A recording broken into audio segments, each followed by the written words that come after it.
پاکستان اور امریکہ کے درمیان چوتھے انسداد دہشت گردی مذاکرات کا مشترکہ اعلامیہ جاری کر دیا گیا ہے۔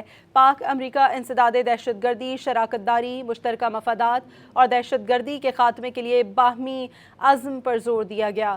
پاکستان اور امریکہ کے درمیان 4 اگست 2026 کو واشنگٹن ڈی سی میں چوتھے انسداد دہشت گردی مذاکرات کا انعقاد ہوا، جس میں امریکی وفد کی قیادت کوارڈینیٹر برائے انسداد دہشت گردی سفیر گریگری لوگیرفو اور پاکستانی وفد کی قیادت سفیر نبیل منیر نے کی۔ وفود نے دہشت گردی کے خدشات، سرحدی تحفظ اور دہشت گردوں کی سہولت کاروں کے نیٹ ورکس کے خاتمے کے اقدامات پر بھی تبادلہ خیال کیا۔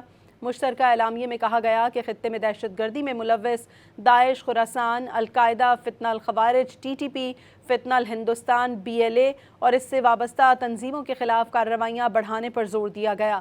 اعلامیے میں پاکستان اور امریکہ نے خطے کے امن اور شہریوں کو نشانہ بنانے والی دہشت گرد تنظیموں کے خلاف مشترکہ کارروائیوں کے عزم کا بھی اعادہ کیا۔